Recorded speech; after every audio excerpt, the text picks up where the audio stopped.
All right, guys, we're back with another quick aftermath here. I'm just fighting off a cold, so you're gonna have to bear with me on this one. But I figured I'd get this out of the way while I could still talk this week. Um, yeah, I haven't done an aftermath on this car since, I guess, Winterfest. I ended up cutting it down from a pro car last year into the new Impact Compact rules, and took it out 2-3 weeks ago, something like that, in Woodstock. Ended up placing second with it. It wasn't running very well, and I finally just gave up because I couldn't take any more shots from Paul. I had enough. I think everybody had enough. So yeah, dragged it home, put it in the shop, and didn't really do much with it. And then yesterday I decided to take it out to a small local fairboard show. Yeah, decided to go have a little bit of fun with it. Again, with very minimal effort put into it.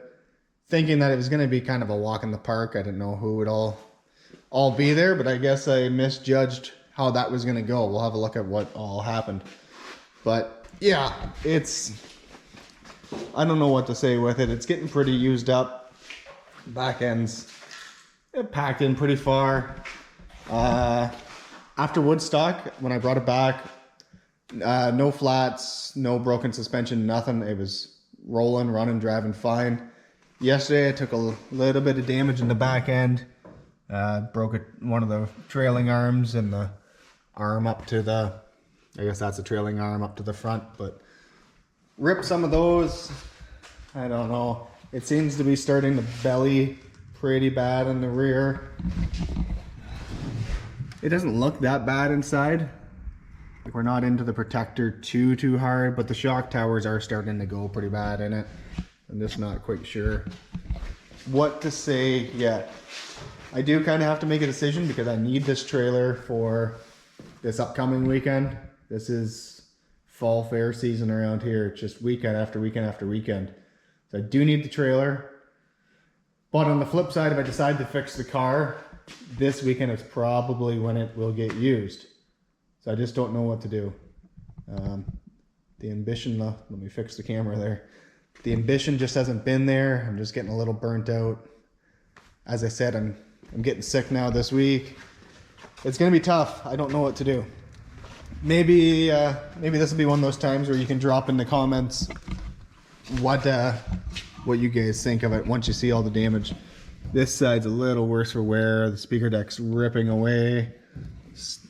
I don't know what to say with it. Over here, this is kind of interesting. Actually have the pillar caving in on it. So it's really starting to give way. You can kind of see it up in the roof line. The whole roof is starting to shove ahead on it. So it's getting well used, but I mean, with the tank protector rules and stuff like that, they're kind of meant to take it, really. If you can keep the wheels in the back and the suspension in it, that's what they're meant to take. So, real issue would be up here. Let's see if we can get a better angle. Sorry, this is kind of a half-ass aftermath. I'm in the shop. There's just a mess of stuff everywhere. It's been a little bit hectic. But yeah, here we are. So, after Woodstock, I came back and this bumper was quite high. Especially on this side here, it was a lot higher than the other. Actually, down here, this gets kind of fun. So I think I put a picture of this on YouTube. But right in here, the subframe was actually wore a groove around the AC pulley and then ripped the belt off. So I got in there with a Sawzall and clearance that the best I could. And then we got in here and lifted that up and actually put a piece of 2x4 in there, just so that pulley would spin so it had power steering. I don't like running without power steering if I don't have to. That's a good way to break your wrist. And then over here, this is even more fun. You can see right there on the starter, there's a nice mark where I came in and hit something. And then right here, that loose piece of casting where something went through the bell housing of the transmission, but did not smash that starter off, which is pretty impressive because I have snapped a starter off one of these before. Something got hard into the subframe there. something got hard into the subframe there, ripped a hole right through it. I don't know, guys.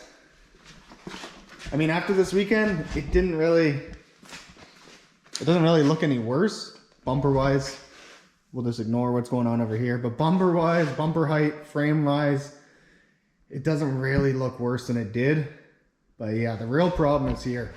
I got an unlucky shot into the wheel here and actually ripped right there, ripped the lower control arm in half, and then that pulled the strut out and then pulled the axle out, and then I was sitting.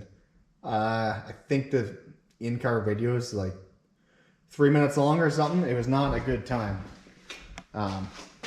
So yeah, that's how that went. I'm just really unsure what to do with this car. I don't know. I really don't want it sitting around until next year because winter is downtime and it's a good time to build a fresh car with all these parts that are in this. But at the same time, there's a lot of work goes into these and I don't know if I want to scrap it too soon. The upcoming show this weekend actually pays you to show up and run. But, you know, it's probably $30 or $40 worth of fuel to haul it there. And if you haul it there to pull on track and just get absolutely track shotted because you can't make your way around, I don't know if that's really worth it. We'll see. I have some decisions to make this week. And yeah, so maybe drop some comments. Give me your opinion on it. Try to twist my arm one way or the other. And let me know what you think. So there's kind of a double aftermath of the ex-Pro car Lumina from Woodstock and Kirkton.